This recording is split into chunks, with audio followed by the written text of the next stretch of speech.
Some among them were potentially dangerous. Most were loyal. But no one knew what would happen among this concentrated population if Japanese forces should try to invade our shores. Military authorities therefore determined that all of them, citizens and aliens alike, would have to move. This picture tells how the mass migration was accomplished. Evacuation. More than 100,000 men, women, and children, all of Japanese ancestry, removed from their homes in the Pacific Coast states to wartime communities established in out-of-the-way places.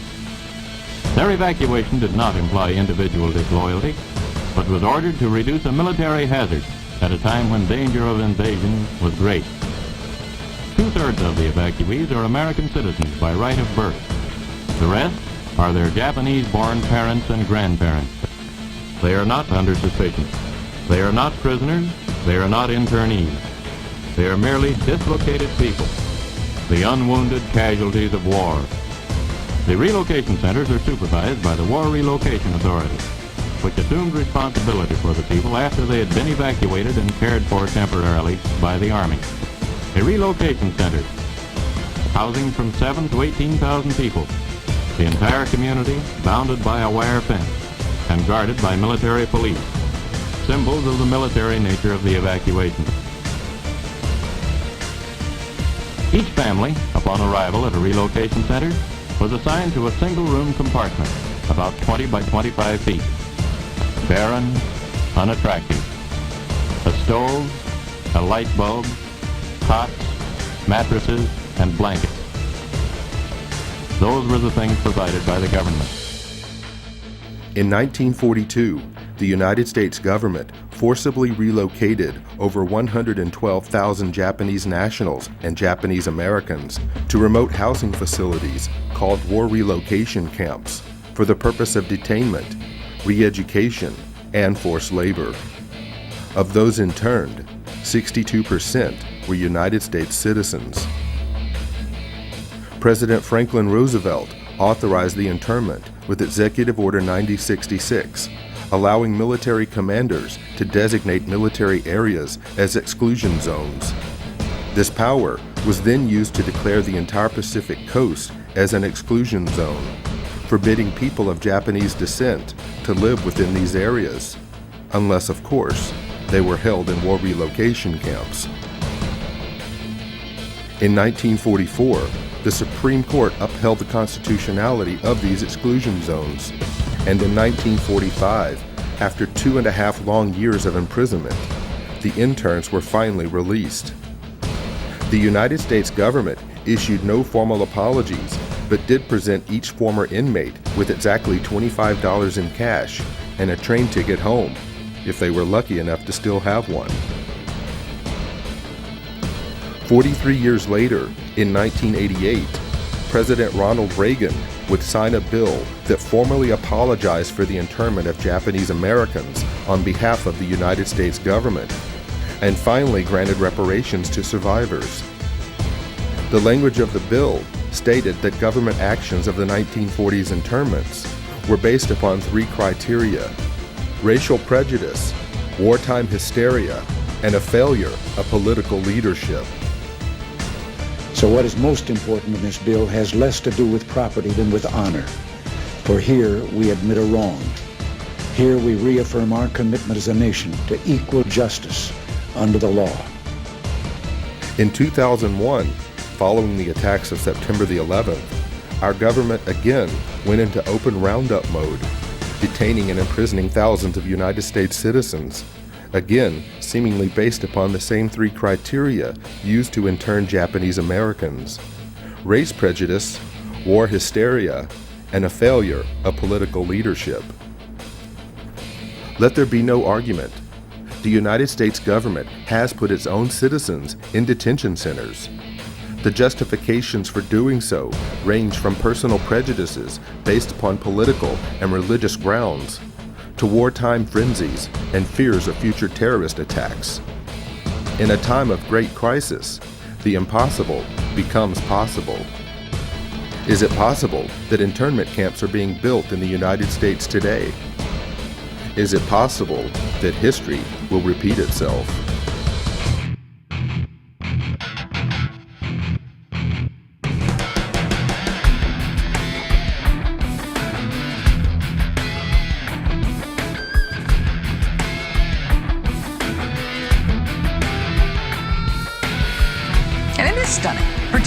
to hear President Obama claim the power to keep people in prison indefinitely with no charges against them, no conviction, no sentence, just imprisonment.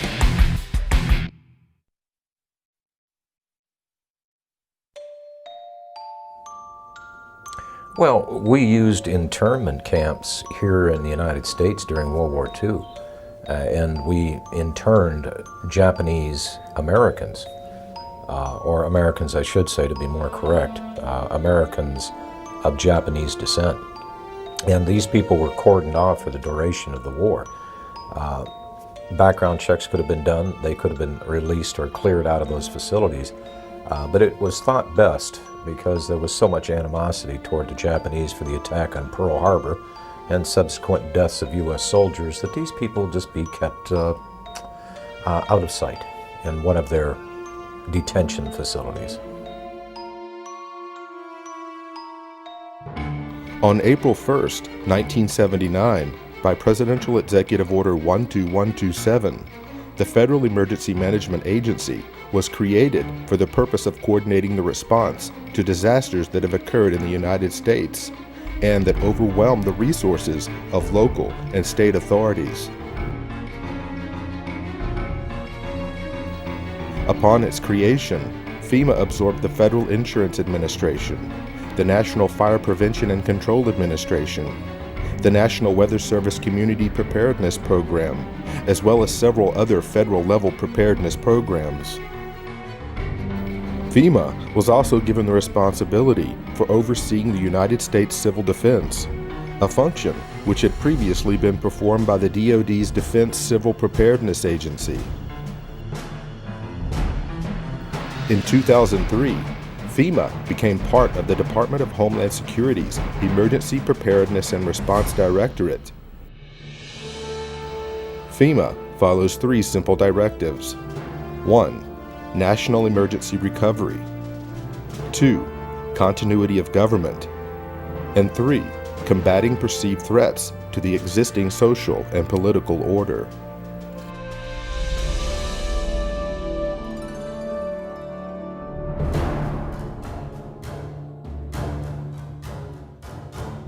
FEMA's implicit objective to provide aid to victims of disasters changed under the leadership of President George W. Bush.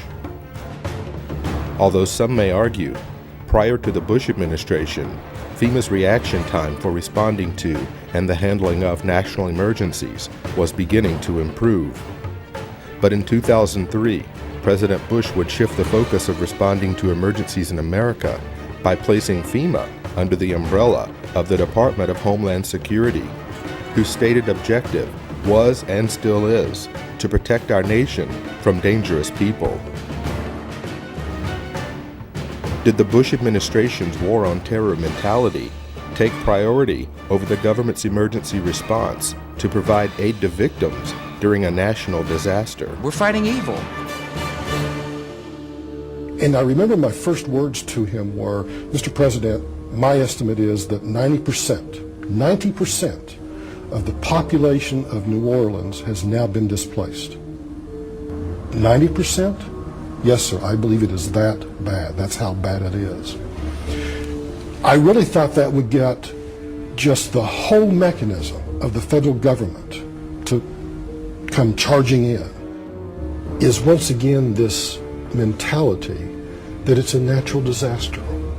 It's a hurricane. It's not Al-Qaeda. The most important job of government is to protect the homeland. In the midst of a searing heat wave, Jefferson County residents lined up in their cars for food and water, wondering what took so long. Slow.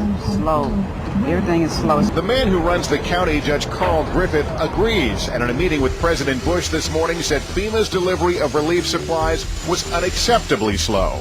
To save American lives, we must be able to act fast. A real distrust of the federal government, especially with the levee system, because now the Army Corps has pushed that date back now to 2011. It was supposed to be up by 2010. As requests for emergency assistance poured in after Hurricane Katrina, one applicant listed this as his address, the Greenwood Cemetery in New Orleans. FEMA promptly issued a check for $2,358 for rental assistance. That's just one of thousands of examples of alleged fraud and abuse described in a new report by the investigative arm of Congress. Cost to taxpayers about $1 billion.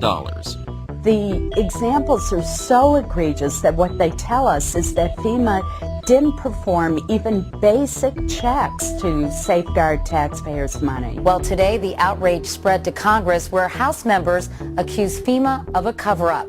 2 years after Katrina, 76,000 FEMA trailers are still being used to house families who lost their homes. Many of the trailers have high levels of formaldehyde, which can result in dangerous respiratory problems. 3 of my children began having severe nosebleeds several times a week. It got so bad that this past Tuesday I actually had to go to the emergency room. Several deaths may well be linked to toxic levels of formaldehyde gas. It is a sick organization. And it has totally lost the confidence of the people of America. Overnight, FEMA decided to stop issuing debit cards at Houston shelters, but almost no one there hoping for a card had any idea. Pile everybody up in the van and come up here, and we can't even get what they said we was going to get. Even Houston's relief coordinators told FEMA a heads up would have been helpful. We just made sure everyone understood that every time they change their mind in Washington, D.C., it affects people here that are trying to deal with tens of thousands of people. We're talking about damage from Hurricane Rita last year, 2 devastated schools and kids and parents waiting for help. A few months ago, the folks at FEMA told the schools, one in Iberia Parish and one in Vermilion Parish in Louisiana, that they would get millions to relocate to higher ground. FEMA even helped them draw up the plans. And then FEMA took it back. Endless delays, he says, caused by FEMA, which just last week delayed money for rebuilding yet again. They're more worried about their own positions in FEMA, their own salaries, than the recovery process down here. There is a new hitch to report about those infamous FEMA trailers. After spending nearly $3 billion taxpayer dollars to buy them, it turned out many went unused, and now FEMA is unloading them at bargain basement prices while other people need them. After a lengthy investigation, the congressional architects of the Department of Homeland Security concluded today that FEMA, the agency that is supposed to respond to hurricanes and national disasters, should be taken out of the mammoth Homeland Security bureaucracy, disbanded, then put back together in a better way and placed under direct control of the president during emergencies. A Senate report on the government's response to Hurricane Katrina says FEMA is so far beyond repair that the agency should be scrapped. It said that agency failed, in its view, to anticipate and then respond to Katrina. FEMA is discredited, demoralized, and dysfunctional. FEMA is discredited, demoralized, and dysfunctional.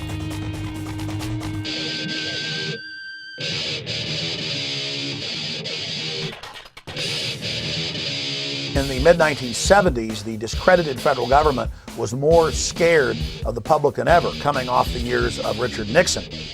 And so 2 Cold Warriors inside the White House of Gerald Ford began to bring back some of the Cold War ideas of an executive takeover of the United States through a emergency federal agency. And those individuals were Donald Rumsfeld and Dick Cheney. And so really what we see being set up by Jimmy Carter in 1979 is just a continuation of federal policy to expand a federal takeover plan for continuity of government. And so that's what the Federal Emergency Management Agency was really set up for.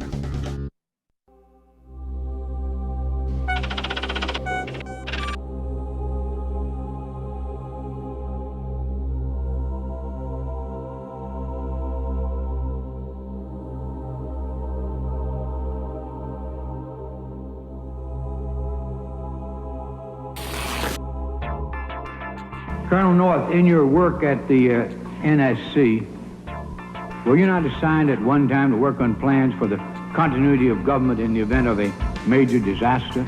Mr. Chairman. I believe that question touches upon a highly sensitive and classified area, so may I request that you not touch upon that, sir. One of the programs that got exposed during Iran-Contra was Rex 84. And Congressman Jack Brooks, in those hearings, brought up the fact that in reality, FEMA was a cover for a huge continuity of government program in case the American people ever rebelled. And that was the architecture or the blueprint for the illegitimate shadow government to fully take over the functions of the entire federal government, suspend the Constitution, suspend the Bill of Rights, and arrest whoever they wanted to. And FEMA was going to control the camps that the people were going to be put into. And FEMA would be the main governmental institution with different directors over every agency.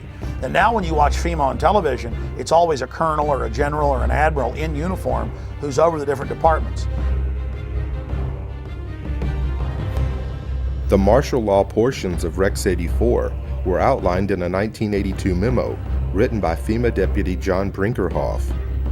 Martial law was to be declared in the event of a national crisis, yet the plan did not define the term national crisis. The plan allowed FEMA to take control of both federal and state governments, appointing military commanders to replace duly elected officials. The plan also called for the rounding up of at least 21 million American Negroes for delivery to numerous military bases converted into prison centers, also known as FEMA relocation camps. Why? Because at that time, African Americans were classified as one of the largest threats to the continuity of the federal government.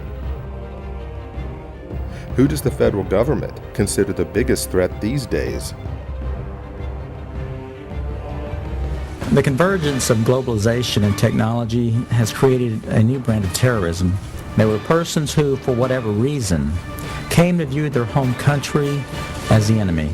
The kind of right-wing, religious-based domestic terrorism. Disturbing news tonight about homegrown terror. Part of this is big change in the White House, a new cultural experience, and some of the crazies are coming out of their closet. Right now, it looks like there is no connection between the men arrested and any known terrorist cell. Homegrown. Homegrown, I should say.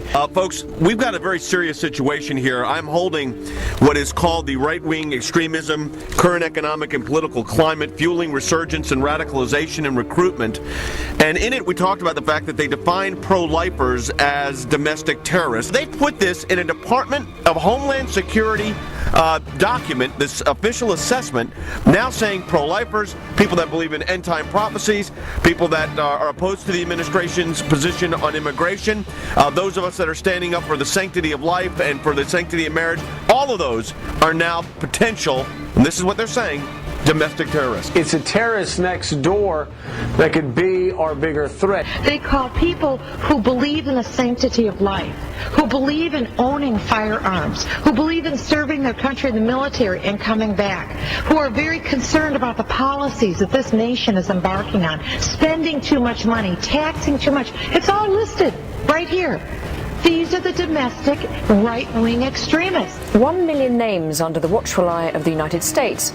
America's so-called terrorist watch list has hit the record number according to one of the country's most prominent civil liberties groups. That's a lot of people to keep track of. They're adding new people all the time. It's a secret list that you don't know really quite how one gets on and you don't know how you get off. They're coming out and profiling huge groups of people. You know, if you voted for a certain political candidate, you should be considered a potential threat.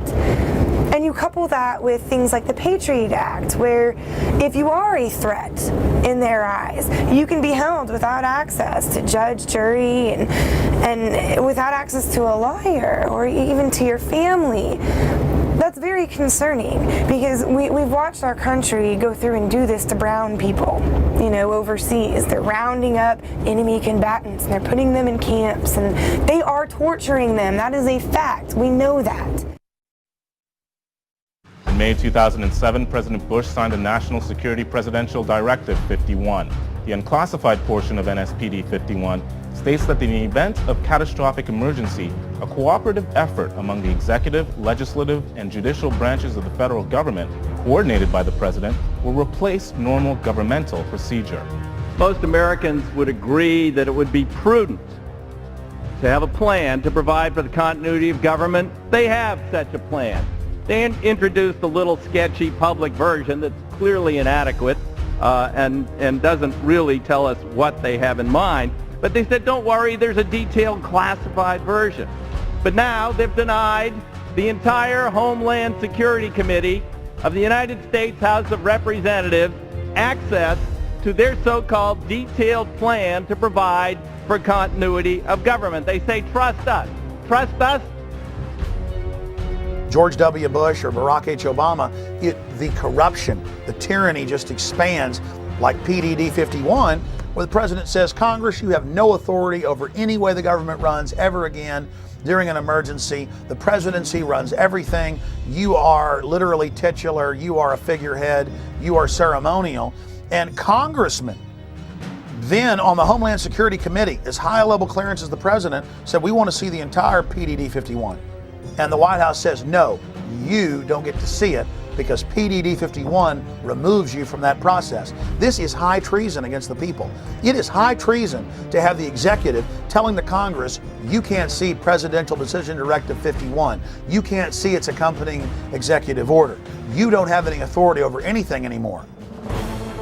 FEMA is dysfunctional. This is high treason against the people.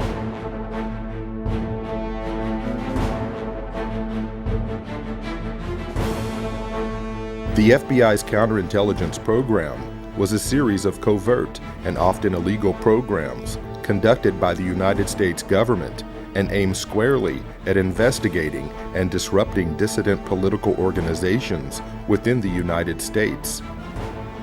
According to a Senate Select Committee study chaired by Senator Frank Church, and including such members as Phil Hart, Walter Mondale, and Barry Goldwater, the FBI's motivation for conducting these programs was protecting national security, preventing violence, and maintaining the existing social and political order.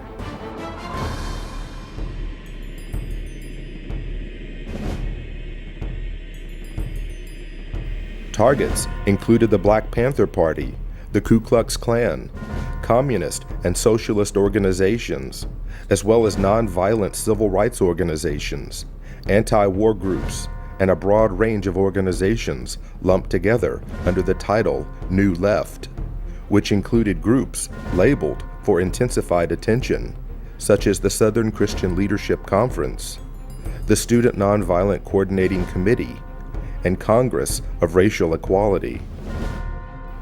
Over the course of 4 presidential administrations, FBI Director J. Edgar Hoover ordered FBI agents to expose, disrupt, misdirect, discredit, or otherwise neutralize the activities of these movements and their leaders.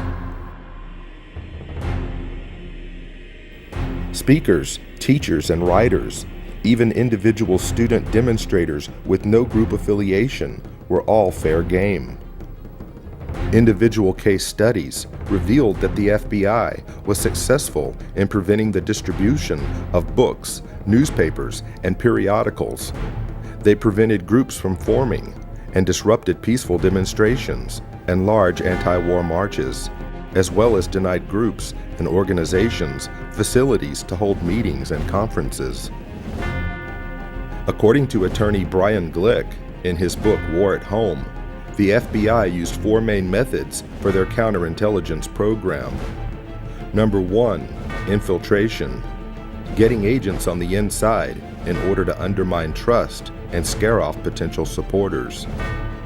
Number 2, psychological warfare, planting false media stories, forging correspondence, making anonymous phone calls, spreading misinformation about meetings and events, setting up pseudo-movement groups run by government agents, and manipulating and threatening parents, employers, landlords, school officials, and others to cause trouble for activists. Number 3, harassment through the legal system. The FBI and police abused the legal system to harass dissidents and make them appear to be criminals. Officers of the law gave perjured testimony and presented fabricated evidence as a pretext for false arrest and wrongful imprisonment. They also discriminatorily enforced tax laws and other government regulations. Number 4, extralegal force and violence. The FBI and police threatened, instigated, and themselves conducted break-ins, vandalism, assaults, and beatings, all in the name of maintaining the existing social and political order.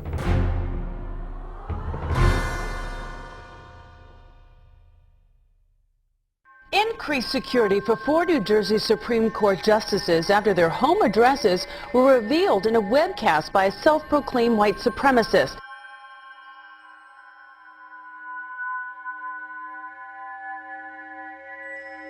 Welcome to the Hal Turner Show. Doesn't a noose symbolize hate, bigotry, division? Justice.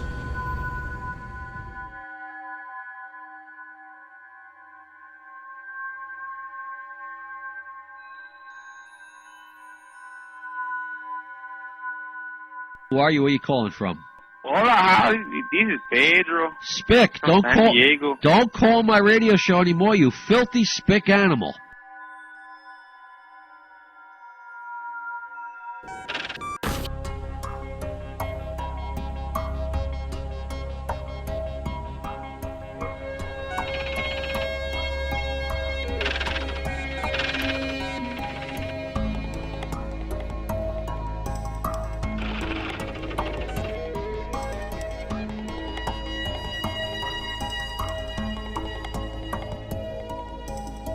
People were being profiled and stopped if they had certain kind of bumper stickers on their car, like a Ron Paul bumper sticker or a Chuck Baldwin supporter.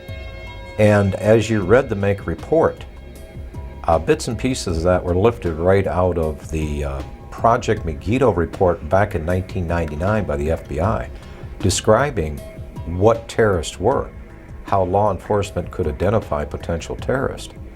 And I can remember back in the 90s, the FBI was doing an education program with local law enforcement, and what they had was a trifold pamphlet. Again, this was not meant for public consumption, only to be passed around amongst the rank and file and the police.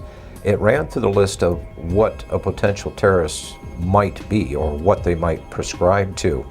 And the list is kind of interesting. If you were a supporter of the Constitution, if you were an ardent supporter of the Second Amendment, or even if you were a person of deep religious conviction, you might be a member of a certain cult. And going back to Project Megiddo, it's all basically the same thing. That if you have any strong beliefs in anything, that you could be a possible threat. You could be a terrorist threat against government structure. In Missouri, a new document meant to help Missouri law enforcement agencies identify militia members or domestic terrorists has drawn criticism.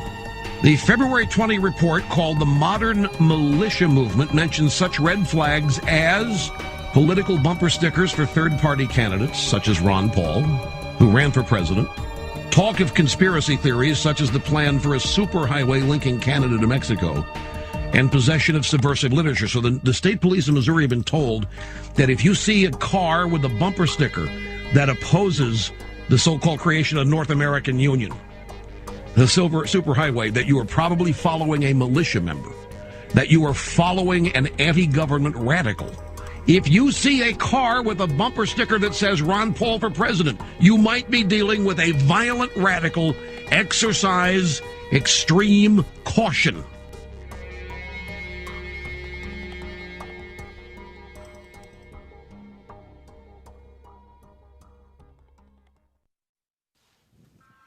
You're watching Camp FEMA. We're going to go back to the film here in just a moment. But every week I am called by Salon, Newsweek, you name it, saying, Mr. Jones, what's your proof of FEMA camps? And then I give them the evidence that you see in this documentary. And we go over the Military Commissions Act and the fact that Halliburton was in the Houston Chronicle and Wall Street Journal getting huge government contracts to build these camps. And there's been congressional hearings about it. And they have the National Emergencies Centers Act. And they're introducing legislation to be able to arrest citizens and strip them of their citizenship and their rights and hold them in detention centers. We know about black sites and ghost sites overseas. And all of this evidence is in the film Camp FEMA. It is vital that you share this link with everyone you know, and that you also support the filmmakers by getting a copy of Camp FEMA American Lockdown at campfema.com or infowars.com. And of course, you can also download it in super high quality at prisonplanet.tv. Again, ladies and gentlemen, we are turning into a high-tech police state. They are setting up all these secret police powers, and Camp FEMA American Lockdown is something every American needs to see, but also people in other parts of the world, because this global corporate system is setting up the exact same type of archipelago of secret camps all over the world. And the same producers of Camp FEMA, William Lewis and, of course, Gary Franchi, have also released Don't Tread on Me, Rise of the Republic, that shows how the states can take back our nation and the difference between a republic and a democracy. Please support the filmmakers so they can make future documentaries by getting the DVDs at Infowars.com or CampFEMA.com. Now back to Camp FEMA.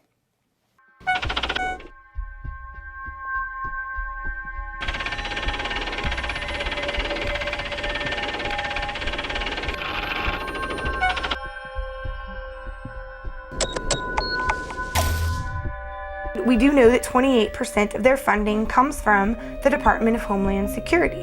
This is not the first time that a report has been issued to Missouri law enforcement and surrounding fusion centers in other states by the MIAC Center. This right here is a stack of every single one of the MIAC reports that has been drafted. MIAC Alert, Constitution Rangers, June 7th, 2007. You've got the Black Separatism Bulletin, November 4th, 2008, American Radical Islam Converts.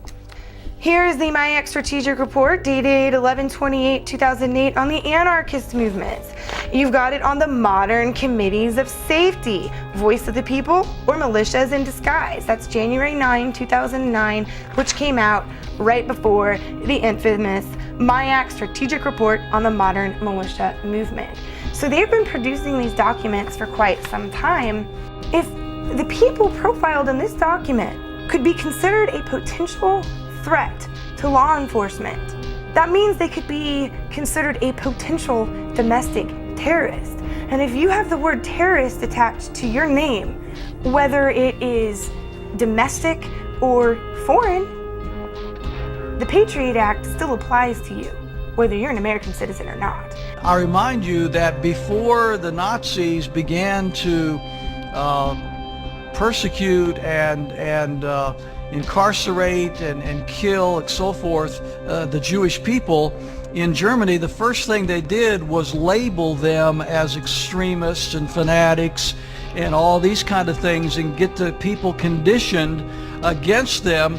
And then with the approbation of the general populace, they were able to unleash the fury of the state against them, and we all, of course, know what happened as a result of that.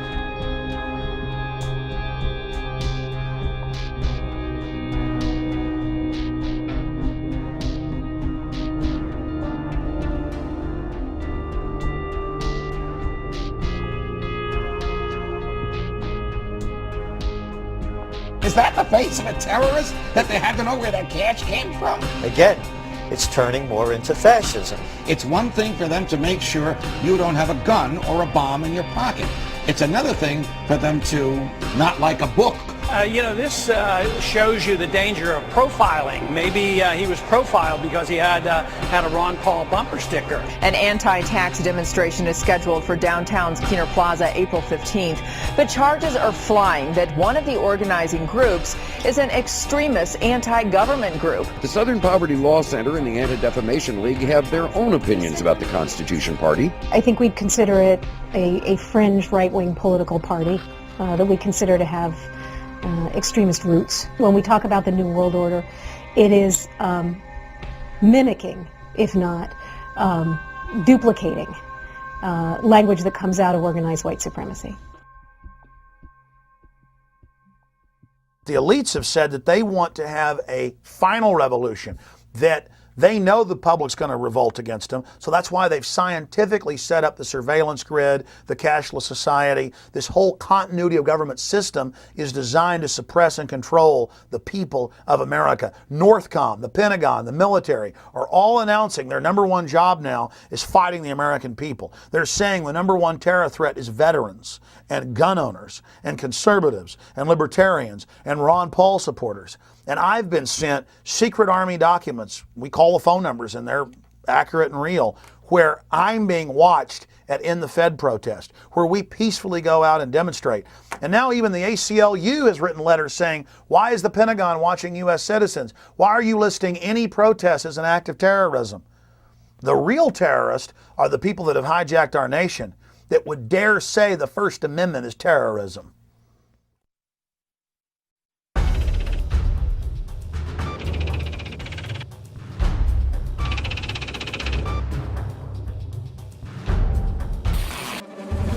Two new reports out document an alarming rise in the number of hate groups in the United States. The Southern Poverty Law Center's intelligence report found 926 active hate groups in the country. That's up more than 50% from just 2000.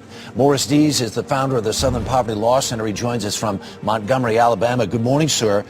Your report dovetails with a brand new report from the Department of Homeland Security claiming basically the same thing. And they say part of it is because of the election of President Obama. Other part of the responsibility goes to the deteriorating economy. The political climate, the election of Obama, the immigration issues that have faced the United States over the last 5 to 10 years, and now especially the economy, is almost causing a resurgence of what we saw in the days of Timothy McVeigh, almost a militia movement that's being reborn in the United States. Homeland Security says people who oppose abortion or worry about the threat of illegal aliens could pose a radical threat to America. It warns about groups and individuals dedicated to single issues like abortion, immigration, and gun rights, and even raises a red flag about veterans returning home from the wars in Iraq and Afghanistan. Doesn't this report seem to lump in ordinary Americans who have real concerns about stuff with nutjob racists and anti-Semites? There's one thing that's glaringly missing here. No discussion about the real terrorists, the Al-Qaeda cell groups and others that are located inside the United States. It's all about domestic. It's not overseas. The most dangerous. It literally changes the entire focus for the Department of Homeland Security has been doing. I was passed by an Oklahoma City police officer vehicle, and they slowed down, got in behind me, followed me for about 3 miles, and then pulled me over. When the officers approached my vehicle, they asked me if I knew why I was being pulled over, and I said no, I had no idea. And they said it's because of the sign in the back of your truck. And I said, my sign that says aboard Obama, not the unborn. And the officers said yes, that's why. Later that afternoon, I got a call from the Secret Service. They wanted to do a quick walkthrough of my house to make sure I wasn't some kind of radical racist. Why would Americans, under the guise and the threat of worldwide terrorism, why would they willingly give up or relinquish their rights to government when our rights did not come from government in the first place? Our rights merely came from God. They were enumerated by the government, put in the Bill of Rights as a reminder not to us, but those in power as to not violate them. And I know the history of government, not just American government, but the history of government well enough to know that most governments acquire power and they do not like dissent. We are losing our freedoms in the United States. Most Americans do not realize that we have free speech zones in the United States. I mean, talk about an oxymoron. You know, all of the 50 states are a free speech zone. You're an American. That by definition creates a free speech zone. We have freedom of speech because we stand up and say what we think, not because the Founding Fathers ratified the First Amendment in 1791. So if we're losing the free speech zones, the governments in general throughout history have tried to quell dissent by controlling the media, which we already have in this country, and by generating fear of confrontation. After Seattle, the feds said we can't allow protests anymore in America. It's too dangerous. That's why we're going to have free speech zones miles away from where the events are, in baseball fields, in church parking lots, where nobody can see you or hear you. You've got your First Amendment, but you've got it way over here miles away. That all started as a beta test in Seattle in '99 with the police, after they'd staged the riots, with hired anarchists, coming up to people saying nowhere in the city could they even wear a pin saying no WTO. And the police say, hey, First Amendment is suspended in Seattle, and the news pushed it like it was a good idea and the right thing to do. The lines are open. This is First Word, ladies and gentlemen. At 877-367-2526. Whatever's in your head, call and share it at this moment. Hello. Yeah, how you doing, Alan? My name's Austin from Florida. I was recently looking around on the Army's website, Army.mil, and I came across this document called the Civilian Inmate Labor Program. This was put on in 2005, and I was just reading over the first couple pages. Just in the first couple pages, this document on the Army's own website talks about converting military bases and installations into giant prisons and establishing civilian inmate labor programs. Have you ever heard of this? No. This is on Army.mil, if anyone wants to look it up. Okay. It came out in 2005. Another conspiracy theory. This is on the Army's website, Yeah. sir. All right, so we're all going to be in prison, right? They're going to have prison Well, term? I don't know, but, obviously there's a document that has Yeah, there are lots of plans documents for it. in lots of places. But this is on the military's own website. Yeah, okay. There. Yeah. Army.mil. Okay. I'm on Army.mil. Says the link's broken. There's no such Army.mil. Can you get to Army? I can't get to Army.mil.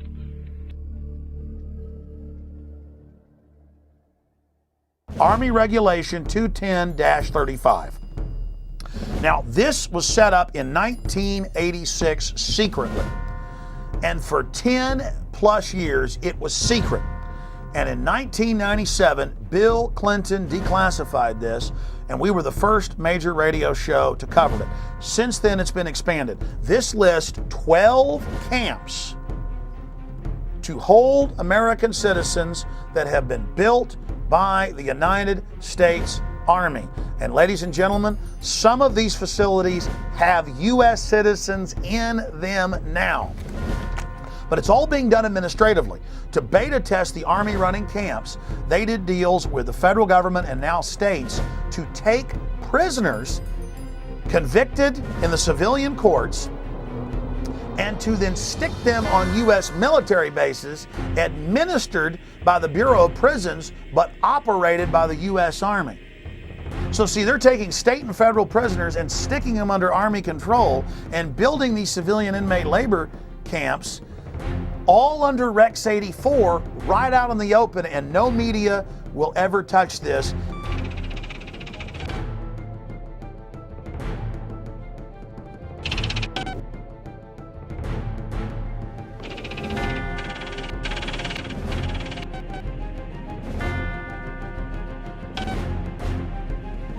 Beginning in October, the Army plans to station an active unit inside the United States. Under NORTHCOM and under the new Homeland Brigade, that was first going to be 3,000, and then 20,000, and then 40,000. The 3rd Infantry Division's 1st Brigade Combat Team has spent 35 of the last 60 months in Iraq. Combat-hardened troops who've been running camps and centers in Iraq are now coming back to the United States to, quote, carry out law enforcement actions. The Army unit may be called upon to help with civil unrest and crowd control. There has been some concern and some misimpressions that I'd like to correct. The primary purpose of this force is to provide help to people in need in the aftermath of a WMD-like event in the homeland. This force has got no role in civil disturbance or civil unrest, any of those kinds of things. The Army Times reporting, quote, they may be called upon to help with civil unrest and crowd control or to deal with potentially horrific scenarios, end quote. NORTHCOM, the Northern Command that came into being in October of 2002, when that came in, people like me were concerned that the Pentagon was going to use its forces here in the United States, and now it looks like, in fact, it is, even though on its website it says it doesn't have units of its own. Now it's getting a unit of its own. And the Army Times said during civil unrest inside the United States that the Army's new job would be engaging the American people. The Posse Comitatus Act of 1878 generally prohibits federal uniformed services from carrying out domestic law enforcement duties, except in cases expressly authorized by the Constitution or an act of Congress.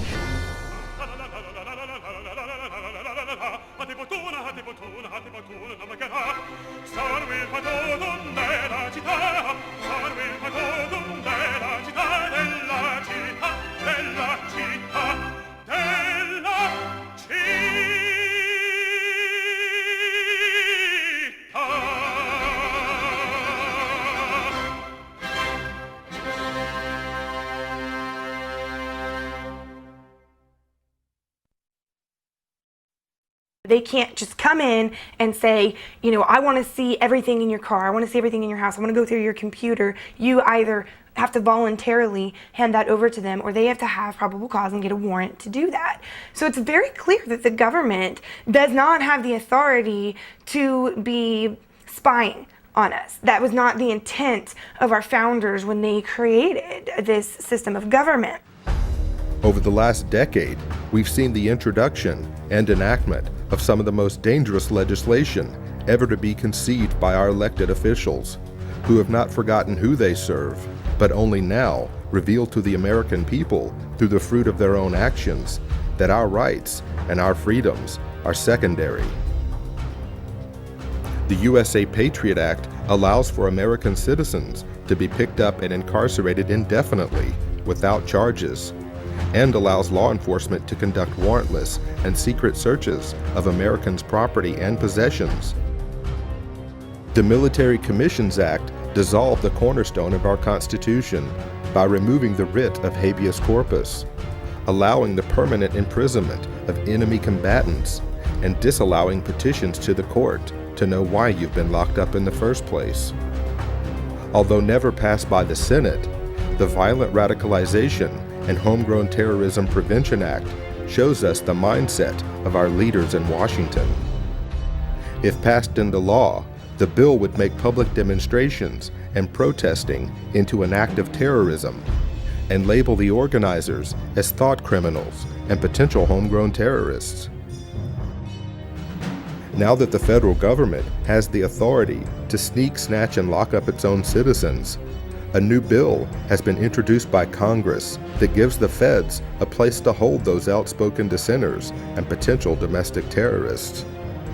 The National Emergency Centers Establishment Act, or H.R. 645, allocates military bases to be converted into FEMA emergency centers. It also mandates that these camps be built complete with public works, medical, and educational facilities, just like the Japanese internment camps of the 1940s. Why is the media on one hand saying there are no FEMA camps, but on the other hand, legislation has been introduced to build them? H.R. 645, titled the National Emergency Centers Act, directs the Secretary of Homeland Security to establish national emergency centers throughout the United States. It's all being done for your own good. The bill directs these camps to be built in existing military installations, whether operational or not, for the stated purpose of providing temporary housing and to meet other appropriate needs as determined by the Secretary of Homeland Defense. Here's H.R. 645 legalizing what has already been developed, what's already been paid for by FEMA. And that is these FEMA camps for everybody's safety, these FEMA camps for everybody's comfort, these FEMA camps that the people need during emergencies. The government doesn't build things that are not needed or that there aren't contingency plans that say there's a reason for them. Also, it's been reported by WorldNet Daily that the Department of Homeland Security has already awarded nearly a $400 million contract to Halliburton to build some temporary detention centers on an as-needed basis. We know this is their main attack profile, is old, shut-down bases. And so you go point them out and go, look, the barbed wire's facing in, or look, this is a designated FEMA camp. And they say, well, where are the people? Where are the people in the camp? The point is, it's a designated facility for that. Conceivably, these are the kinds of camps that could be used for political dissidents, just like occurred in Nazi Germany. I got a feeling in the next few years that you may start to see some American citizens end up in these camps for questioning the government. The president can declare a national emergency, and it can be anything. It can be a hurricane, or it can be political protests or civil disorders like we saw in the race riots. I think the government's anticipating that there's going to be a increased reaction against the economic downturn, and this could lead to the kinds of street riots and protests we've seen in countries such as France.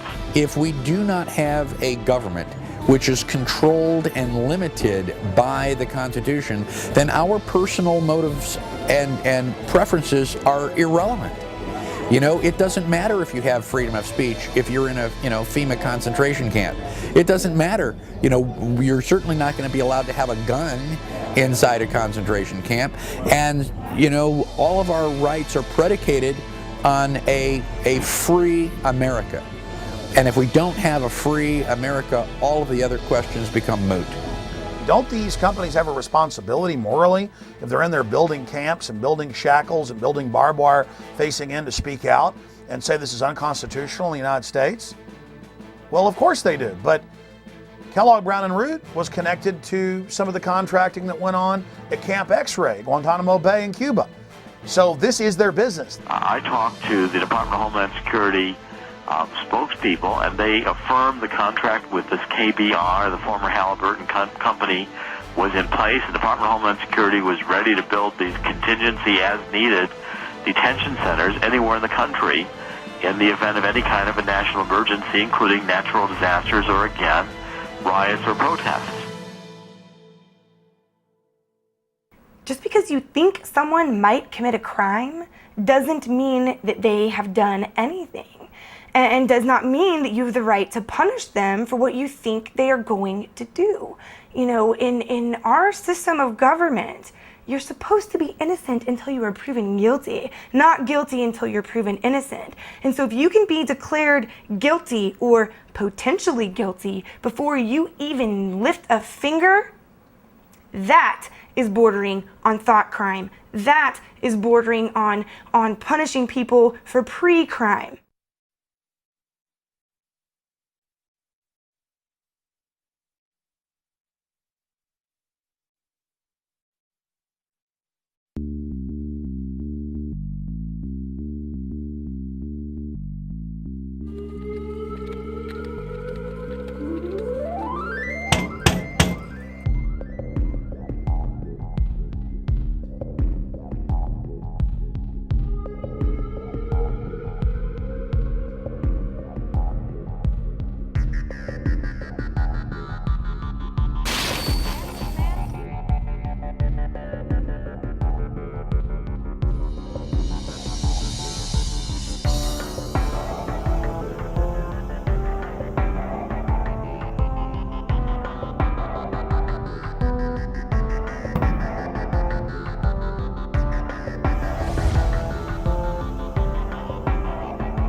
I never understood these words before the thought police showed up at my front door.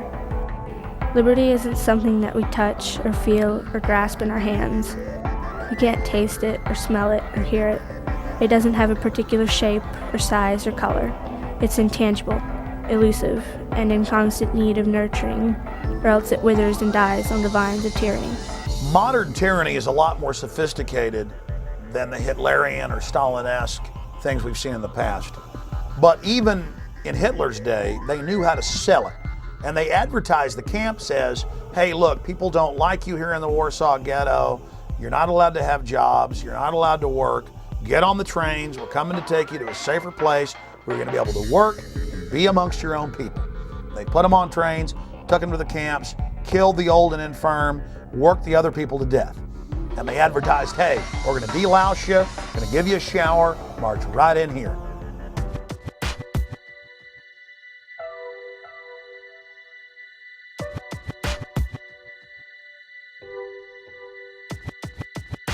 You have arrived at Sobibor. You are in eastern Poland. This is a labor camp. We have brought you here to work. You will work hard, but hard work is good for the soul. So in reality, we are your benefactors. You will be housed, you will be fed. All we ask is your cooperation. If you do your job, you will have nothing to fear. You will be given postcards. Write to your relatives, friends, to tell them that you have arrived here safely. We will mail them for you. Unfortunately, there have been reports that typhus has broken out at several labor camps. We do not want typhus at Sobibor. Therefore, first you will be taken to the shower facility, where you will each have a hot shower. Naturally, men and women will shower separately. Women will have their hair cut short before they shower. While you are showering, your clothing will be disinfected.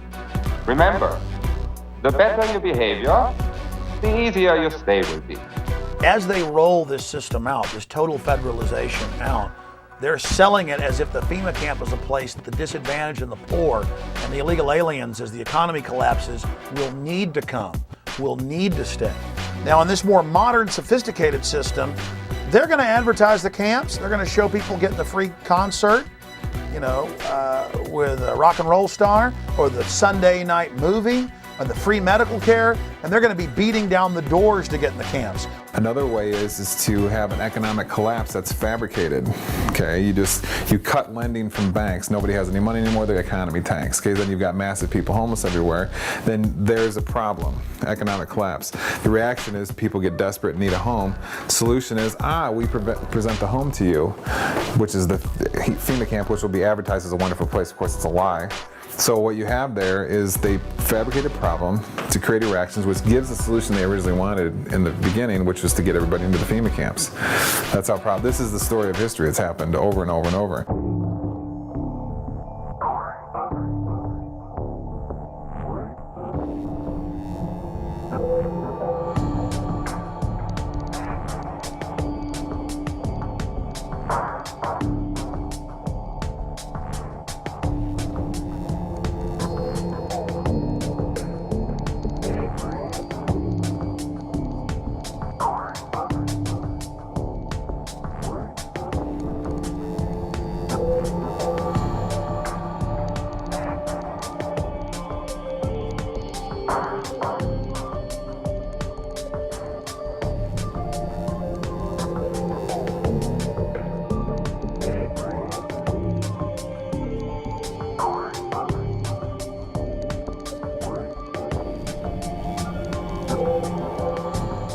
If you can detain people, I would call them quasi-concentration camps.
In 1999, American citizens were put in the Sandpoint Naval Brig outside of Seattle, Washington, and the news reported that FEMA was in control of the operation and was using the closed naval base as a mass prison. And the people were put in plastic handcuffs and taken indoors, inside warehouse areas that had barbed wire fences, porta potties, and cots. The same system we saw set up at Pier 57 a few years later in 2004 for the Republican National Convention in New York City. Convention protest groups are not happy with what they call a clandestine detention center. We discovered officers that had to spray tear gas to control one protester, and then at least 4 officers held down another protester. The recent discovery of a makeshift jail in Denver's warehouse district is causing outrage among among some. It's a warehouse filled with makeshift jail cells to be used if there are mass arrests. It was apparently constructed to hold DNC protesters. Those cages are for the safety of law enforcement agents and those who are arrested, but Recreate 68 calls this place a concentration camp, unfit and inappropriate. We don't need another gulag or stalag or prison, whatever you want to call it, to house people who just want to express an opinion of a better world. That's why we have the protests. This lot sitting right next to where we're filming right now, it's fairly big, comprising several acres. That itself can be readily turned into a holding area by virtue of some concertina wire, some observation guard post, and a security ring.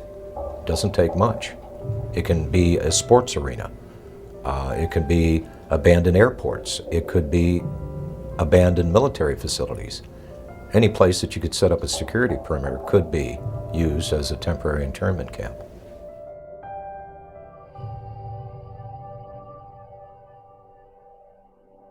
Well, it's recording. We got a FEMA RV thing right over here. I don't think that's okay, dude. I think it's a security guard. Yeah, but why is a FEMA RV parked in front of the mall? in front of the mall. In front of the closed part of the mall. That's real weird. Dude, look, it says Department of Homeland It's the Security. Department of Homeland Security parked in front of the mall? In front of that closed part, though. Can you go? No, you can go in there. What kind of... Why do we need Homeland Security at the mall? No. Do we need Homeland Security right here? Look, it says it right there. That says U.S. Department of Homeland Security. And why are they parked in front of the mall? Oh, man, that's what I want to know. What are y'all doing here? We just thought. I just want to know. I want to know what y'all are doing here. Step outside. Will you tell me what's going on? I will be more than happy as soon as you step outside. Sure. Is there a reason you're doing that? We just saw the FEMA cam, and I thought y'all were part of the. There's some sort of emergency, or what's going on? Been shut down. Or not the mall. This store had already been shut down. But Is there some reason why FEMA's here, though? in case Ike hits. Ike? In case what? Called him. He's not. Dude, you're just a security guard. I'm a security guard. Don't Yeah, I'm sorry, we're part of an organization that is just making sure everybody understands what's going on these days. I don't understand why y'all are here, though. Well and fine. Still didn't explain why y'all are here. I'm not going to, okay? Just don't step So back. what kind of operations are going on inside? Have a good day. Just tell me what kind of operations are going on inside. They built the temporary detention center. It was about 780 beds that have really made a difference. We still have a long road ahead of us, but FEMA's going to stick with us, and I know we'll make it. It's a $37 million facility. It was built in Indiana. It was modeled off of a modern facility in Michigan. It originally was designed in the States and brought down here in sections, so we put it together like one big Lego piece. Then people started noticing on the backs of flatback rail cars these little 1- and 2-person mobile concrete jail cells. And those indeed have been manufactured by the tens of thousands and purchased by the federal government and local governments. And they've been stockpiling on county, city, state, and federal land hundreds and hundreds and hundreds per site of these little mobile concrete jail cells. So there certainly is a buildup of that type of equipment.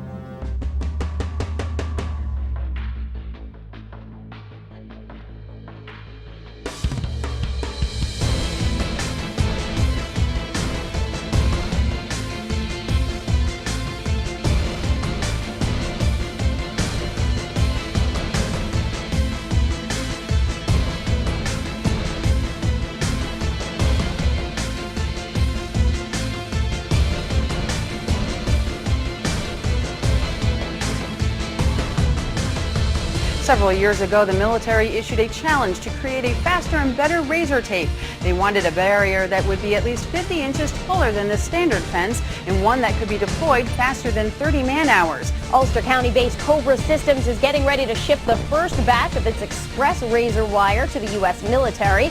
The system allows soldiers to lay hundreds of yards of wire from the back of a vehicle in just a few moments. This is more of an action of a country that has gone absolutely berserk, that they feel that they would have to jail their own citizens, that the government would fear its own people so much that they would be talking about detaining people or incarcerating them or vetting them or investigating them or whatever. This whole thing has been turned on its head. So anytime that you can demonstrate the power of government and you want to condition people into a way of thinking or to intimidate them or make them fearful, do actions that are going to put the fear of government and authority in people's hearts. Strike that chord and make them shut up. Just when people in this country should be doing exactly the opposite, because I don't even recognize this country anymore. Attention, attention, attention. American forces are here to help. Remain calm. We will not tolerate civil disobedience.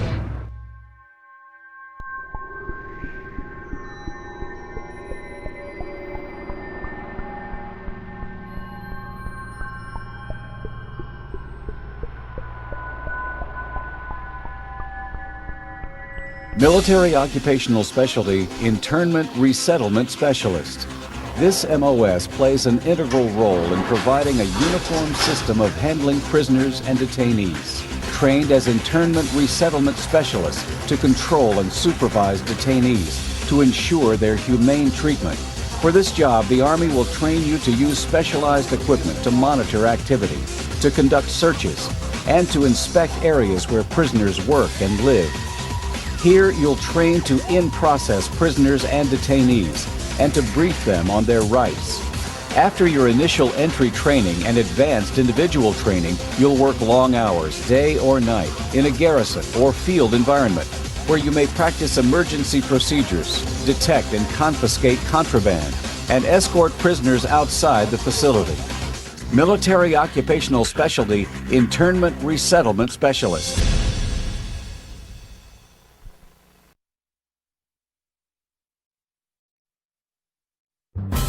The burden of service has fallen almost exclusively onto the backs of our military. And that's why I won't just ask for your vote as a candidate.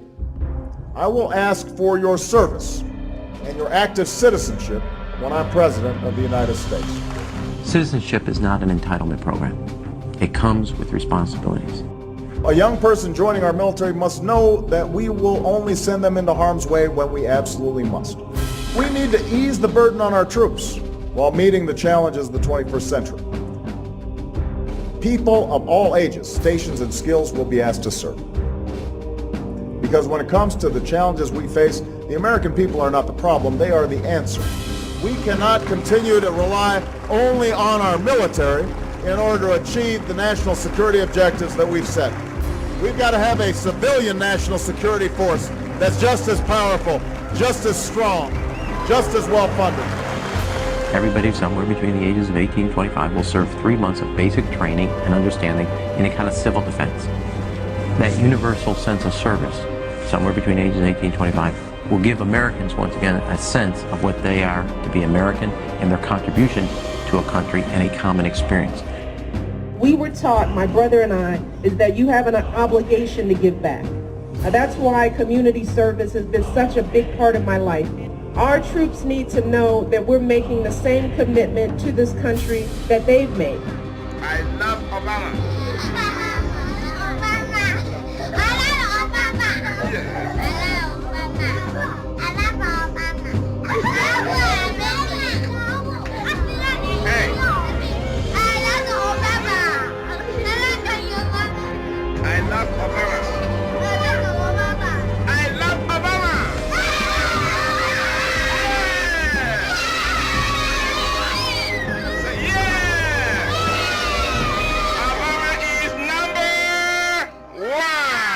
We're gonna spread happiness.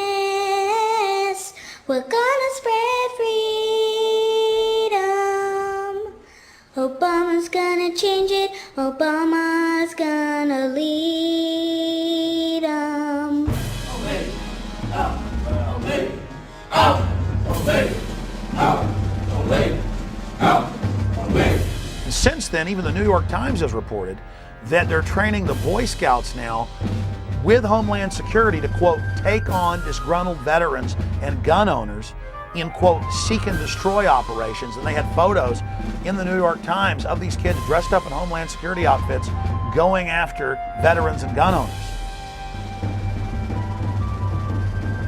Stalin said, give me somebody before age 7 that can turn them into anything I want. So that's why there's this push. Get the kids into the school system, get them to not follow evidence, get them to only do as they're told, get them to be little robots, get them to think it's normal to march up in lines and act like little soldiers and so forth. And then later in life, they'll never know the difference. Everybody has to get rid of the idea that they're an individual. They have to understand that we all have to work in the group for the collective, for the good of the whole. Not for the good of your child or for the good of the teacher, for the good of the whole.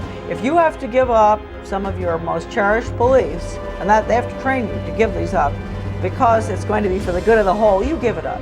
What this legislation does then is to help harness this patriotism and connect deeds to needs. We cannot continue to rely only on our military in order to achieve the national security objectives that we've set. We've got to have a civilian national security force that's just as powerful, just as strong, just as well funded.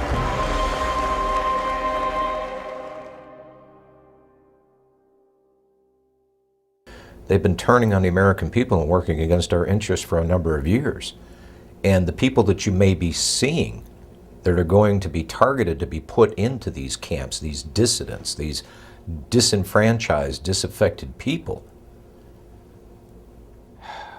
the government would never, ever turn on the American people. They would never create a situation where they were so displeased with their government that the government may be forced to throw these people in concentration camps.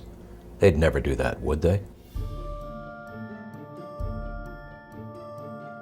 My name is Sam Ozaki. I'm a native-born American citizen, Los Angeles, California, along with about 120,000 other persons of Japanese ancestry when Franklin Delano Roosevelt signed Executive Order 9066.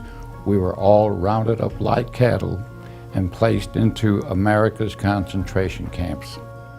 They had designated areas where people would report, and they were transported by bus to they called them assembly centers. They didn't have facilities to house 120,000 persons, so they took over racetracks, fairgrounds, places like that. Work in the camp was slave labor. In fact, they had us making camouflage nets for the United States Army. Now that was absolutely slave labor. Later on, I said we should all have refused to work and then let the Army and the government come in and do all the chores that had to be done. But as I said, we had lost all our, not only our life and liberty, but also our finances. You know, when you think about it later on, we were not much better than Hitler. On the other hand, we have to say that at least we were not gassed and murdered like the thousands that were killed, millions really, in Europe. Although I have to say that there were at least 10 persons shot and killed by American guards simply because they got too close to the barbed wire fence that was surrounding the camps. Native-born American citizens like myself were denied life, liberty, and the pursuit of happiness in total violation of all the Constitution, the Bill of Rights, and so forth. Every morning the children would stand up, face the American flag with liberty and justice for all. You know, psychologically, it really affected us. That's why, for example, I mentioned earlier on that there were many parents who never even told their children that they had been in concentration camps because they were ashamed. We should not be ashamed. It was the United States government that should be totally ashamed of their behavior and putting 120,000 persons of Japanese ancestry in America's concentration camps. And you have to be alert because it can happen again.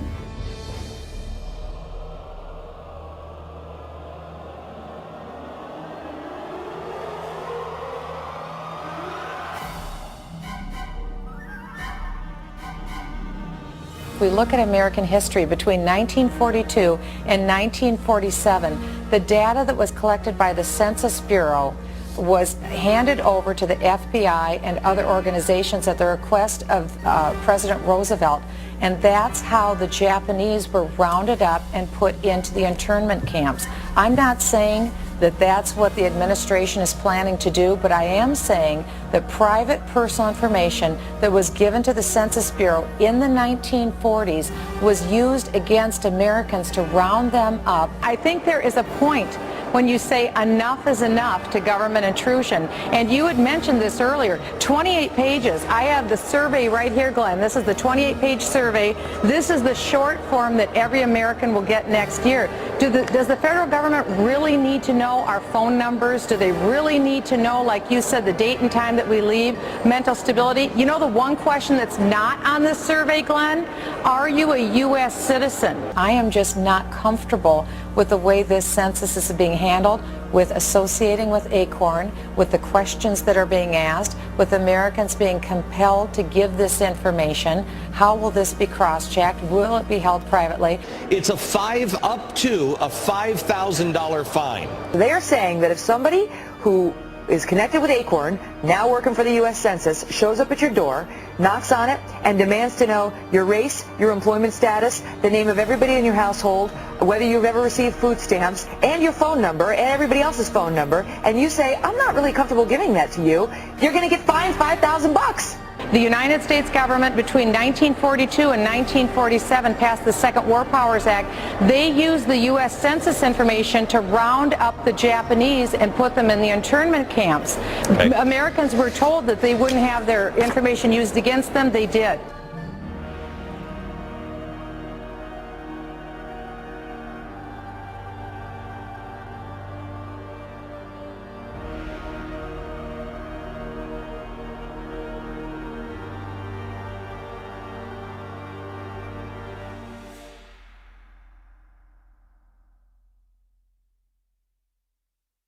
Well, one of the things that we're fighting here in Oklahoma City, we have a radio show called Radio Free Oklahoma, and we try to get the information out about the upcoming swine flu vaccines.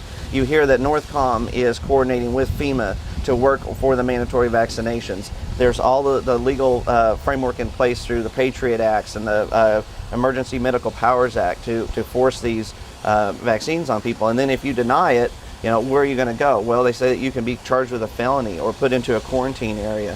Now it's starting to come into view how these camps could be used. Well, today we're in a circumstance where the economic and the political dynamics are pushing America and the whole world into a crisis dynamic. This crisis is being created through the process of sustainable development policy. Several things are occurring. One is that our system of justice is being changed. We're shifting from equal justice, where every human being has certain unalienable rights to life, liberty, and property, etc., to a system of social justice where no one has any such right, but where people are judged based upon the group that they're part of.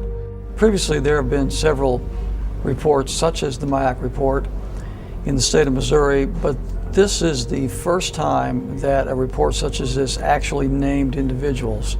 Once you label someone in a derogatory manner, an extremist, a potential militia member, terrorist, whatever term is used, for some people the moniker will remain. Before you can persecute people, before you can incarcerate large numbers of people, you have to marginalize them. You have to create the image that these people are dangerous to society, or they're extremists or radicals, call them what you will, but marginalize them from the mainstream of society so that at that point the rest of society will accept the persecution that might result upon this group. It's been an age-old strategy that's worked in every totalitarian regime in the history of the world, and that's why we're concerned here in the United States when we see this kind of marginalization going on about people who voted for Ron Paul or people who voted for Chuck Baldwin. Why are they being marginalized? Why are they being singled out as a potential danger to society. And I think it's shades of the strategies and tactics of totalitarian regimes in history past, and that should never happen in this country. The people in Washington, D.C. haven't represented what was on the American people's minds for a long, long time. They are the most disassociated, discombobulated, disconnected people on this planet. And they necessarily had to do that for all the violations of the Constitution that they've done. Just how far are you willing to go before you stand up and say no more to the federal government? Our founders actually intended for the federal government to be very small and limited, and that most of the service of government was to be done in the states. And so I think there's probably a growing conflict between states and the federal government. And I think there's some really good reason for the federal government to be concerned right now, because I think there are a lot of people in the United States that are beginning to say, where are we going to draw the line in the sand and say no more to the federal government?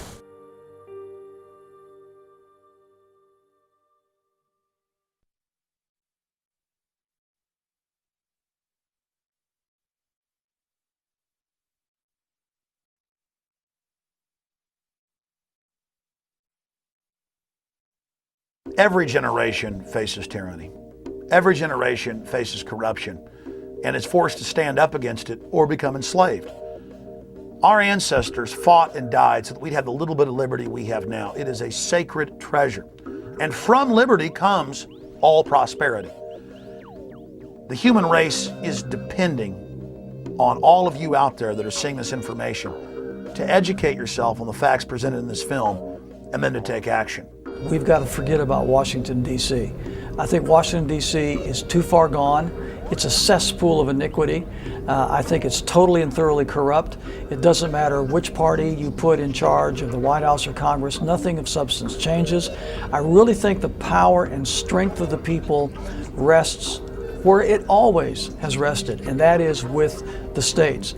So we need to start putting some teeth into our state laws, and we need to be electing sheriffs that are going to protect us from federal agents when they initially don't understand this because their civics lessons weren't very good in school. The 10th Amendment very clearly says any authority not granted to the federal government by the Constitution belongs to we the people and the sovereign states that make up this union. The states had all the power. They gave some few powers that are listed in the Constitution to the federal government and kept all the rest for themselves. Well, my first guest works for the people of Oklahoma, and he's trying to do right by them. But he believes it's kind of hard to do that when the federal government keeps butting into the state's business. And now he's working to pass a bill in the state of Oklahoma that would declare state sovereignty from the federal government.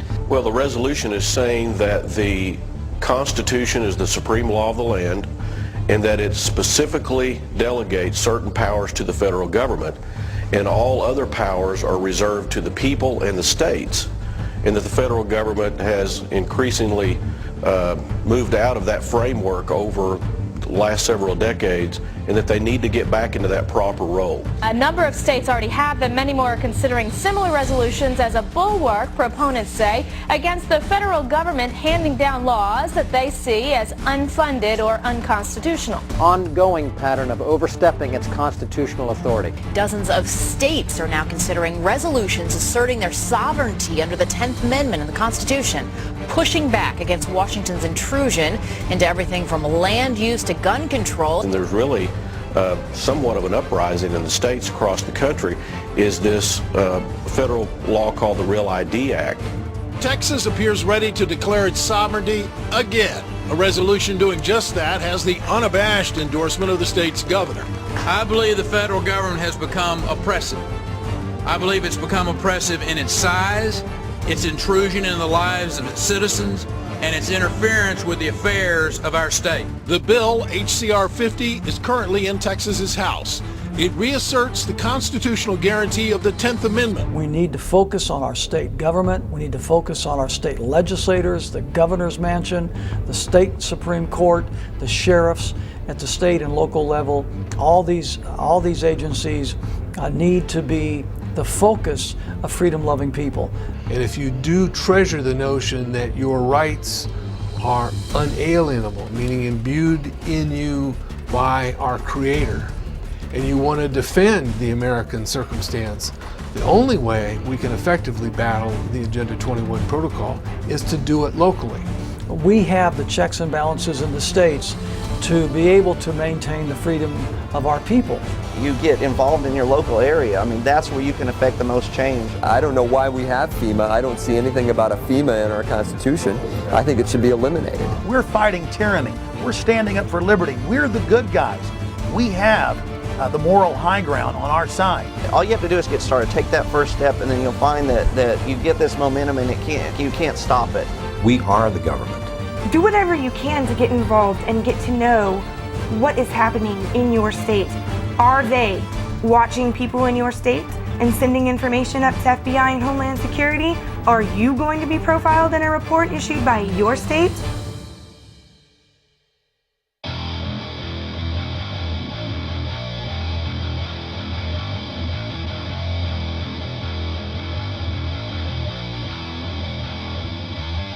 Just be alert, study your Constitution, learn all you can. I think there's certain basic organic documents that you need to become familiar with. I would start with the Mayflower Compact. The next one I would urge you to read is Patrick Henry's famous speech where he ended by saying, "Give me liberty or give me death." Certainly the Declaration of Independence is one it's a philosophical framework.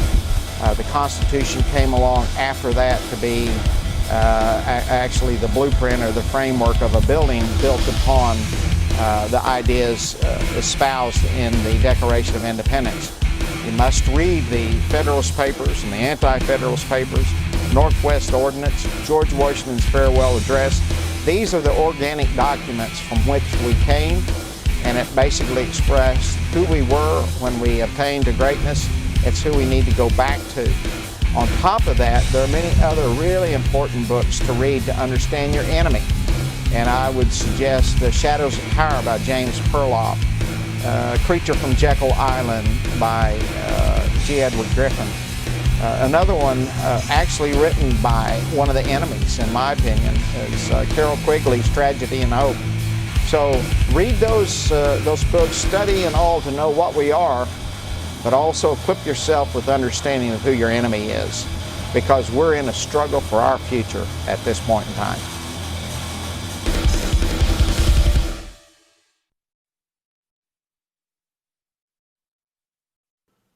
Thank you for watching Camp FEMA American Lockdown. The information in this film is documented fact, but don't believe myself or the filmmakers. Research the information you've seen in this documentary and prove for yourself that it is a bona fide reality. And then please take action with this film and show it to everyone you know. And other documentary films available at campfema.com and infowars.com, like Don't Tread on Me, Rise of the Republic. When you purchase the films, you're also supporting independent citizen filmmaking and the alternative media that is now really discrediting the establishment. We have come so far together, and it's exciting for me to see other great filmmakers like William Lewis and Gary Franchi out there taking action. They couldn't have done this work without all of you out there supporting them, so I want to thank you. If you want to get involved in Gary Franchi and William Lewis's organizations, you can visit the website restoretherepublic.net or takebackwashington.com to get involved with other patriots in your area in our fight to restore our constitutional republic and to remove it from the control of the offshore criminal cartel known as the New World Order. I would also encourage you to visit Infowars.com and PrisonPlanet.com, my news websites, and my syndicated radio broadcast, because we are continually covering the latest developments in the battle against the globalist. Thank you for watching Camp FEMA.